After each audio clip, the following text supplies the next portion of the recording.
to dead man talking. Tonight's story is an absolute spine-tingling tale set in the wilderness of the wonderful Alaska. As ever, please do let us know down below in the comments what you thought. Please do like and share, it really does help with the channel and our community further. And of course, don't forget to hashtag Team Fear.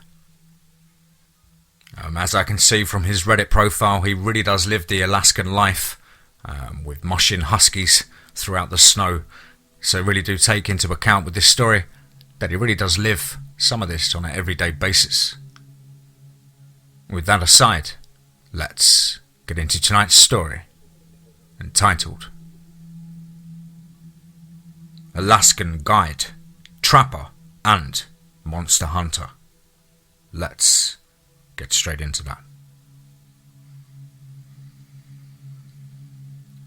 I have been a woodsman my whole life.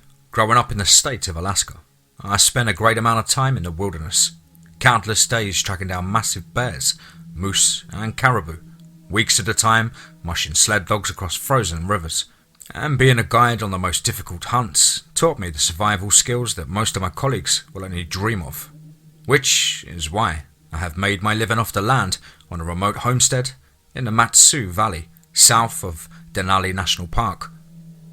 Being considered one of the best hunter trackers in the land, full of them, is what brought me to the attention of the F.B.I. when they needed a very dangerous animal found and killed. It was a cold winter day when I first met Special Agent Jones.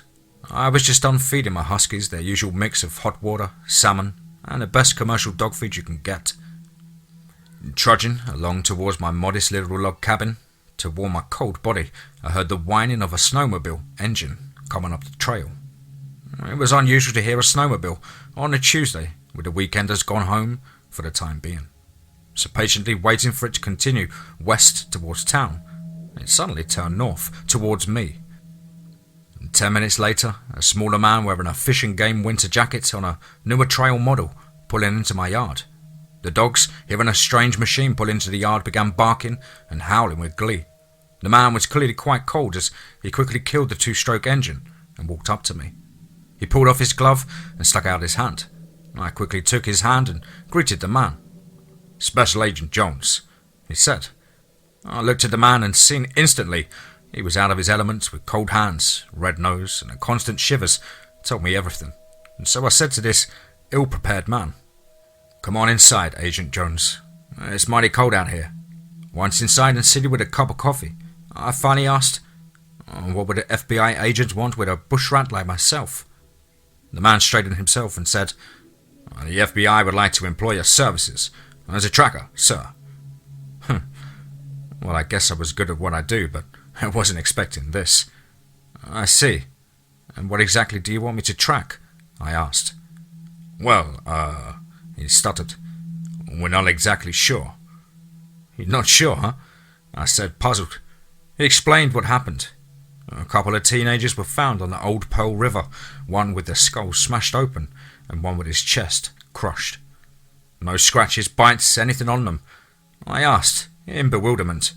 "Not one," he said. "And where the hell is the Old Pearl River at?" He looked at me goofy and said, "Louisiana." "I've never been before," I said, "and I don't think I would do much good to you down there." "But you will," he assured. "We have been searching for the best woodsman in the country, and we found you," he said confidently. "I'll be damned if I flew my happy ass up here and froze my balls off on that snowmobile to go all the way back down south and settle for second best," he quipped. "Well then, you got yourself a hunter then," I answered. That is how I found myself alongside the Old Pearl River, waist deep in swamp water, sitting next to a swamp man named Shelby. Shelby was an alligator hunter, and that was hired for the use of his knowledge of the area and, more importantly, his airboat. "You boys got anything yet?" said Jake. Jake was a Marine Scout sniper until he was recently recruited to be on this task force.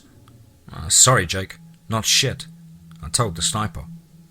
"Well, let's pull out for the night. I'm freezing out here, and my feet are wet." Jones whined. "Fine," was all I said in return. Jones was clearly more of a desk jockey, than a field guy. But this was his team, and he was determined to be with us every step of the way. "Let's get going then," Shelby whispered, and we quietly crept back to the airboat. "You're back," said Sarah. Sarah is a cryptozoologist, and Agent Jones said she could be of some help. "Yeah, we're back. Only been gone 6 hours," I retorted.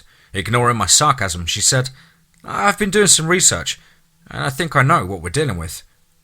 Doubling down on my sarcasm. "What?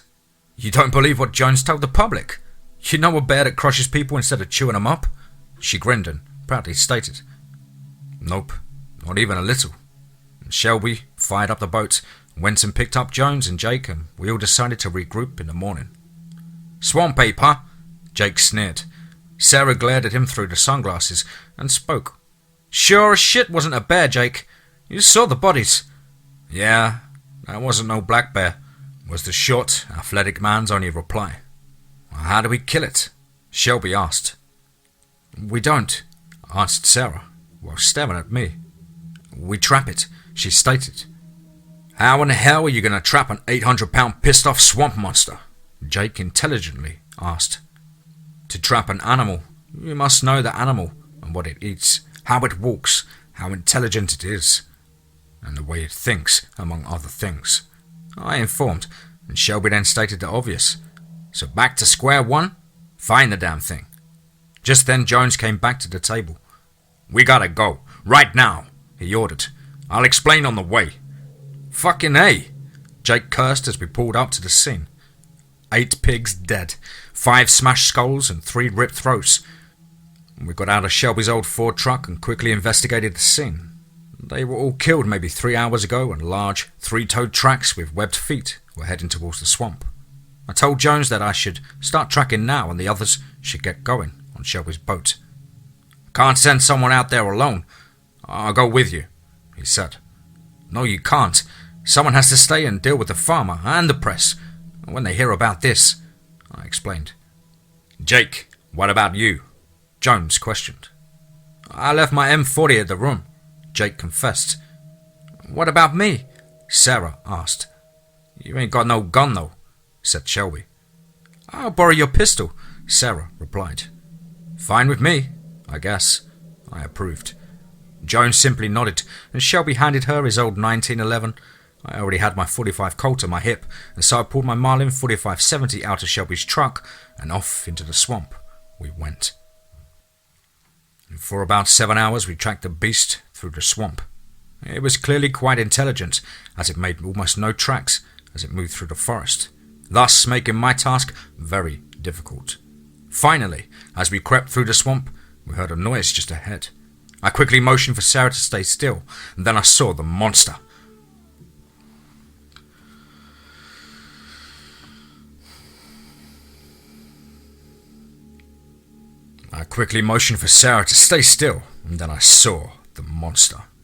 It stood approximately 8 foot tall and roughly 400 pounds.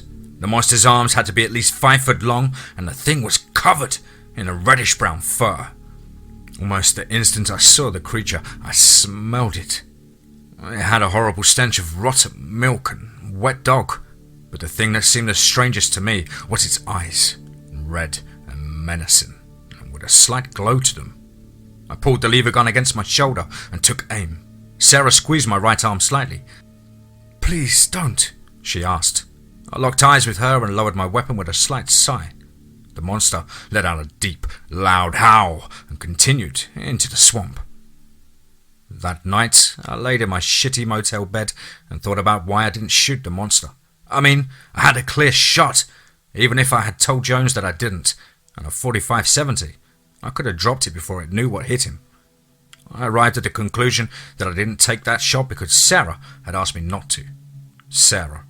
She was that kind of person. The whole time she had been trying to capture it, not kill. Needless to say, after that night, I was much more interested in my newfound profession and my new partner. "Perfect," said Jones. "Hell yeah," Jake agreed. So he walks in, hits the tripwire, and the gate falls and he can't get out, Sarah confirmed. "Yep," was my reply. Earlier that morning, I had designed a cage trap for our prey. Okay, Shelby, take Jake into the swamp and find a good spot for this thing. I and you will go into the town and get someone to start building this thing, Jones stated. What about me? Sarah asked. Find out as much as you can about our little friend and we'll meet up when I and Jones are done. Jones simply nodded in agreement with my statement. I couldn't find much out on our buddy, but from what I did find, it seems he's a swamp Bigfoot, but meaner, with some serious BO, Sarah said as she sat down next to me. She had decided to get a nicer hotel suite, and so she wanted to meet here. In my experience, meaner is really more territorial. I softly corrected it. Either way, at least I'll have you there, she said with a smirk. I'll protect you, I said with a laugh. I don't need your protection. I just know I can run faster than you, she confessed with a laugh, and I grinned and looked at the clock. I better get going, I told her. I'll show you the door, she offered. After stepping to the other side of the doorway, I turned to say goodnight, and she softly grabbed my hand and said, Thank you. For the other night. You know, not shooting. Not a problem. You're welcome, I replied. Good night, she said. Good night, Sarah. You really think it's going to work? Sarah asked quietly. It will, was all I said in return. The plan was simple. We had figured out he is like a bear, in that he likes his food rotten. It was seen digging up those pig carcasses and carrying one back into the swamp. And so we dug up the rest and are using them as bait. After about 5 hours of waiting, the beast finally showed itself slowly sulking out of the swamp, about 25 yards directly in front of Sarah and me. Eyes on, I whispered into the radio to Jake and Jones on the opposite side of the trap. The beast rose up and sniffed the air, looking for any danger. A slight snap came from my right side. I looked to see Sarah had tripped, and she was now scared shitless.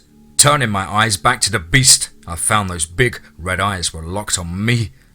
As soon as we locked eyes, it charged. I had an idea that I prayed would work. I motioned Sarah to stay down and started running towards the trap 25 yards away. I heard it chasing after me, but it was gaining fast. I got directly in front of the trapdoor. I whirled around to see it had caught up. He leaped towards me, but I dodged him. He spun around to face me and, with his back now to the door, his face was met with the butt of my rifle. He fell backward into the trap, triggering it, and the iron gate dropped, locking him inside. The beast let out a roar, a hell of an angry roar that sent shivers down my back. Holy shit! Jake exclaimed, now at my side. Yeah, I said back, holy shit. The FBI was finishing loading the beast into the truck when Jones approached me. What did you think of the team? He asked. My gaze shifted towards Sarah as she was talking to some agent about the beast. I liked everybody, I answered. Jones, catching my gaze, said with a smirk, Some more than others? My grin was my only reply. Would you be interested in doing some hunts like this once again? Everyone else has already agreed, he asked in a more serious tone. I thought for a moment and then said, Yeah, I'll hunt with you folks anytime.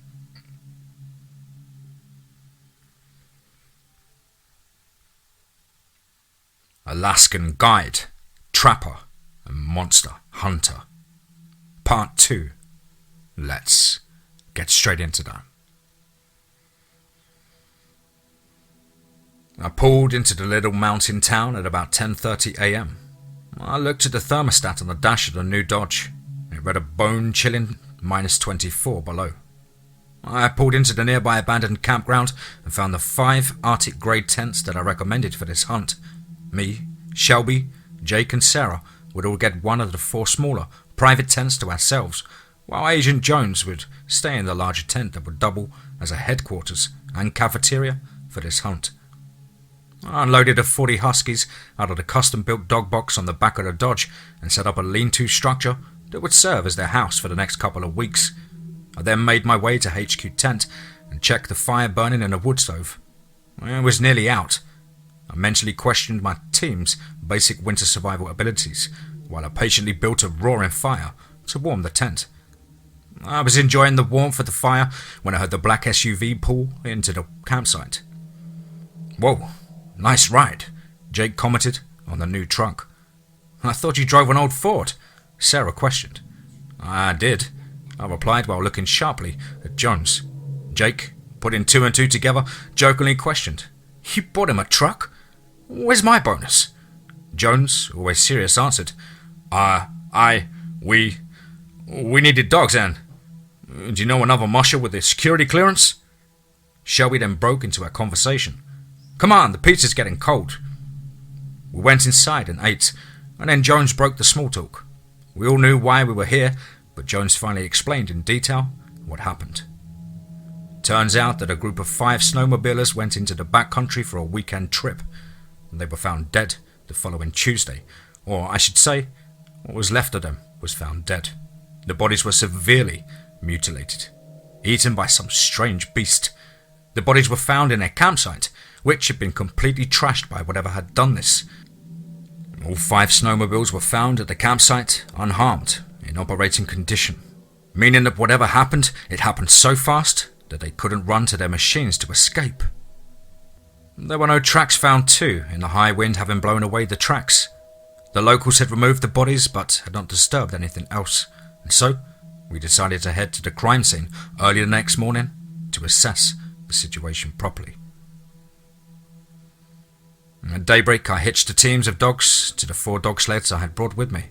2 racing-style sleds to be used to move quickly, if needed, nicknamed the Corvette sleds by Jake.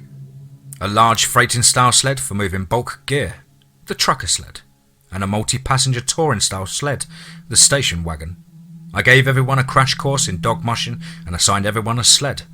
I was to lead the way on a Corvette sled, followed by Jake on the trucker sled, and then Jones and Shelby on the station wagon, and then Sarah in the rear on a Corvette sled. The trip was pure hell for me. Jake complained constantly about not getting a Corvette sled, and Jones couldn't keep from falling off. Shelby grumbled non-stop about the cold. In fact, the only person who seemingly enjoyed the trip was Sarah, who learned the difficult task of steering the sled with ease, never once complaining. She was pretty impressive for a rookie musher, and I'm not easily impressed. We arrived at the murder scene after a couple of hours.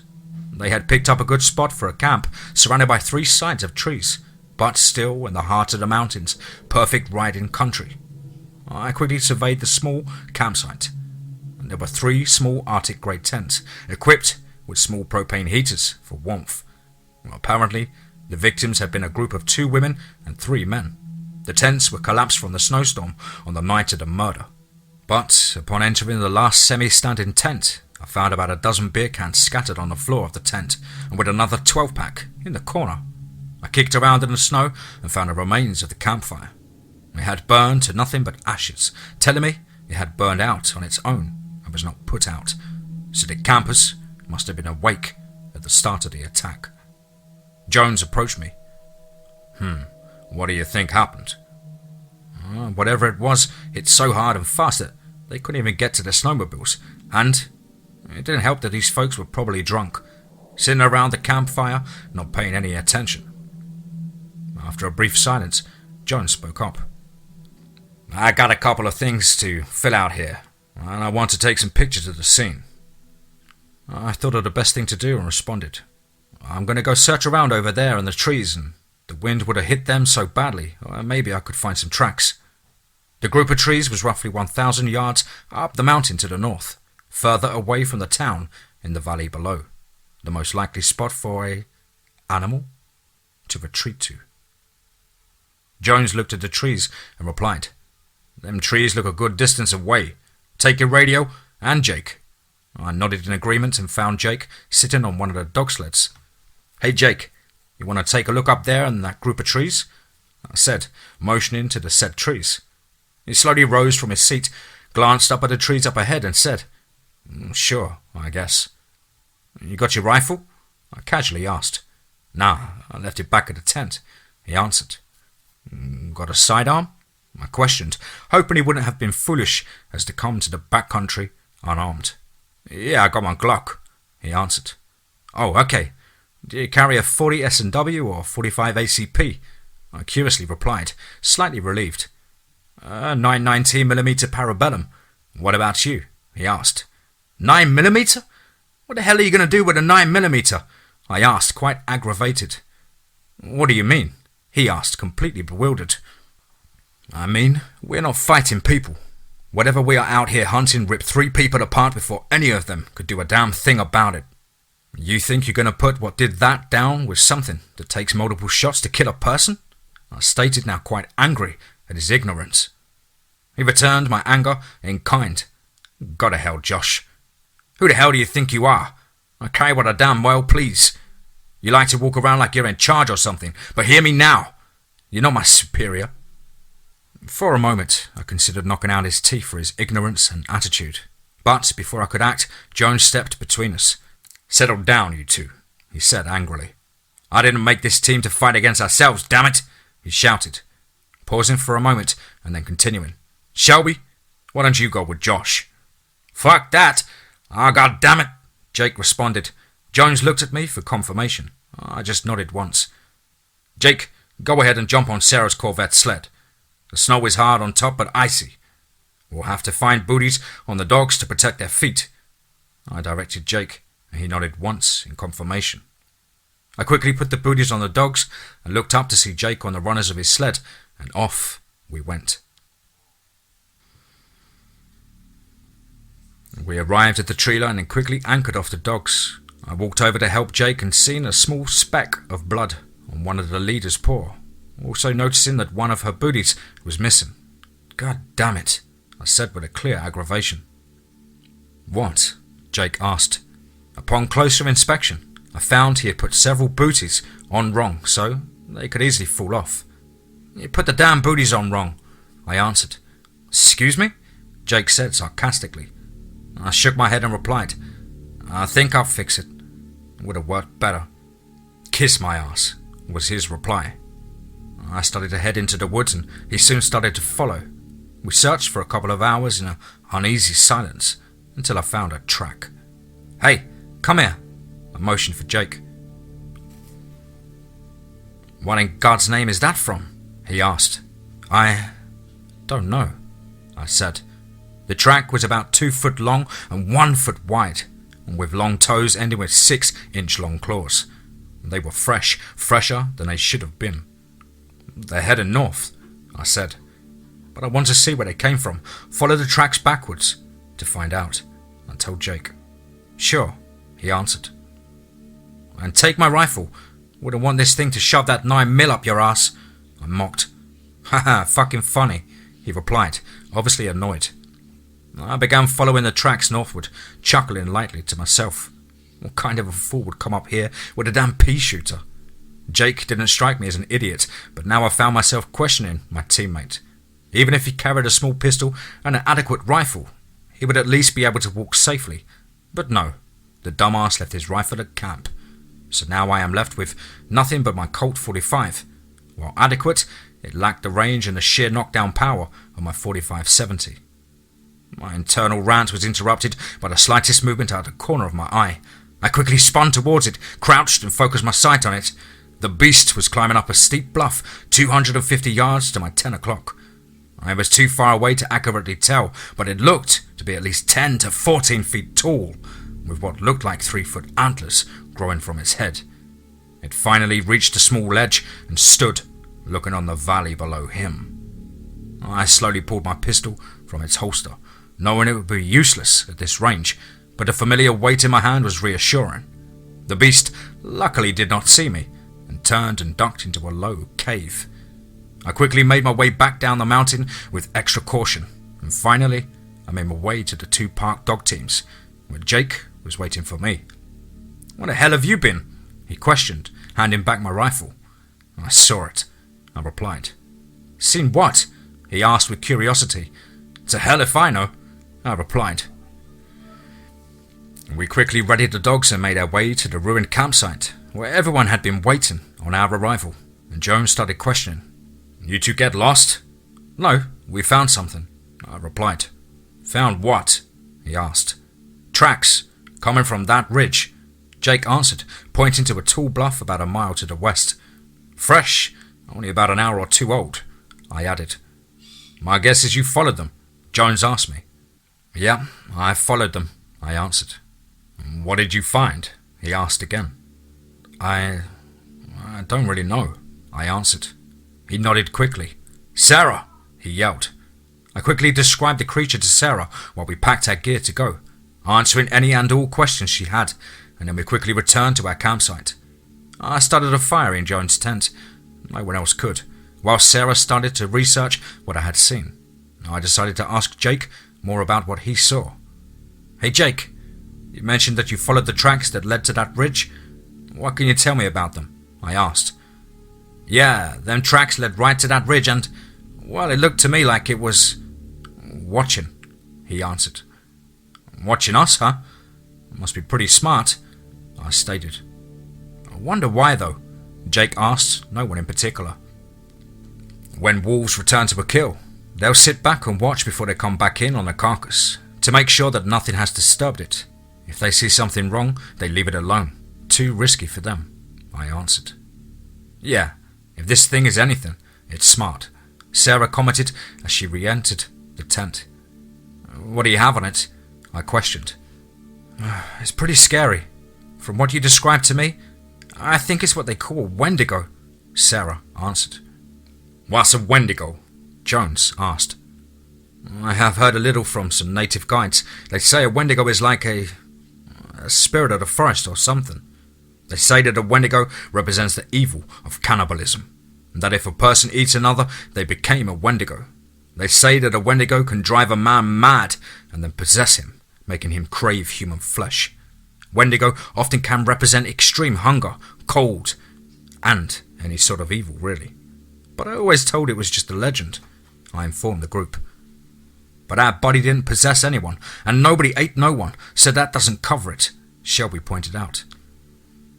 Science tells us that most legends are really just exaggerated versions of the truth, Sarah said. From what I've learned about them, is that they are a lot like the Yeti, but a thinner, taller version, she added. So, Bigfoot's Eskimo cousin? Jake asked assuredly. Pretty much, Sarah confirmed. So how do we trap it? Jones asked. It's a cave-dwelling creature, so the thing to do is to wait until it leaves the cave. Set your trap in a cave and simply wait until it returns. One problem, though, I stated. What is it? Asked Jones. That cave trap method? It works with a bear or wolf when they leave to go hunting. With this thing, it leaves to hunt people, I answered. We'll close the whole damn area to people. Blame avalanche danger or something, said Jones. Josh, draw up some design for the trap. I'll have a local start building it immediately. Then I need you two to head out into the back country and tell everyone to go home. I don't need anyone else getting killed. Take someone with you. He issued me the order and I simply nodded my head and went to work. It was a good plan. I drew up an easy design for a large cage trap and sent Jones on his way. I thought about who to take and quickly decided on Sarah, as she was the best musher of our team, making for a much quicker trip. Sarah, you busy? I asked. No, not really. Why? She answered. I need someone that can actually ride a sled to help me evacuate the area. I was wondering if you would come, I said. Sure, let me grab my gear, she said. She went into her tent and then re-emerged a few minutes later with her winter gear and a pistol on her hip. What are you carrying? I asked. Oh, just my dad's old .357 mag, she answered nonchalantly. I smirked to myself as we were heading out, knowing Jake would be embarrassed to know that even an inexperienced Sarah knew to carry a large pistol. We searched the surrounding Maine countryside. We found a few different groups of snowmobilers and sent them home. Some gave trouble, but no one argued once I showed them my F.B.I. badge John supplied me with. Things took a drastic turn when we were on our way back to camp. We were mushing along a trail that ran on the top of a steep bluff that sloped down into a heavily forested valley, and eventually a frozen river. And that is where we saw it. The beast was following the river north, the opposite way we were travelling. I stopped the team and anchored the still fresh dogs off to a nearby tree, and quietly instructing Sarah to do the same. Did you see it? She whispered. Yeah, I responded, pointing at it through the various trees. I retrieved my rifle and my binoculars from my sled bag to try and get a better view. As I said, the creature was heading north along the river, and so I figured that it was probably leaving its den, as its den was located to the southwest of our position. It was probably hungry and looking for food, and it couldn't find it. You got your phone? I asked. Yeah, she answered. Call Jake and Shelby and tell them to haul ass out here, I commanded. What about Jones? Sarah asked. Call him after Jake, I answered. What are you going to do? She asked. This thing is killing and eating people. I've got no choice, I answered. She shook her head slightly in approval, although I knew she was disappointed. I know, she sighed. I quickly found the creature in the valley below, still oblivious to our presence. The wind was coming from the northwest, definitely in my favour. I strapped on my snowshoes and began descending down the cliff. I made my way down along the river and silently started north. When I last saw the beast, it was a little over a mile ahead of me, but because the snow was so deep, it was moving slowly, much slower than me with my snowshoes. It took me over an hour, and it was almost dark when I found it. It had stopped at an unfrozen spot of the river to get a drink when I spotted it. And so, I silently laid on the ground and slowly crawled through the snow, its cold stinging my face, to a nearby ice-covered log. I steadied my rifle on the log, taking aim, and then slowly cocking the rifle's hammer with a metallic click. The beast must have heard the click, because it suddenly turned and stood just as I fired. The bullet hit the animal in the upper hip, knocking it to the ground on its stomach. The creature let out a pained howl as it struggled fruitlessly to get to its feet. I rose from my shooting position and approached the beast, intending to put the damn thing out of its misery. Just as I shouldered my rifle and worked its lever action, I heard Sarah scream, "Wait!" she yelled. I turned and looked down the river to see Jake and Sarah, about 100 yards away, approaching us quickly on the station wagon. They pulled up beside me and stopped the sled. "Trank darts," Jake said, holding up an air-powered dart gun. He walked over and shot the animal with one, and within a couple of minutes, it was out like a light. "Do you think it will live?" Jake asked. "It should. I shot it in the hip," I answered. "Yeah, about that," Jake said, smirking. "It moved at the last second," I explained. "Uh-huh," Jake answered, still smirking. "At least I brought my rifle," I retorted with my own smirk. "Okay, fine," Jake said, chuckling slightly. "How are we going to get this thing out of here?" I wondered out loud. "Jones is on his way with a helicopter and some agents. They'll take it from here," Sarah answered. 2 hours later, I was helping to load the still-sleeping cryptid into the back of a semi-truck to be hauled off to who knows where. After we finished up, Jones approached me. "You did another excellent job here, Josh," he complimented. "Just doing my job," I answered. "So, can I count on you for more hunts in the future?" he asked. "Of course, any time," I answered.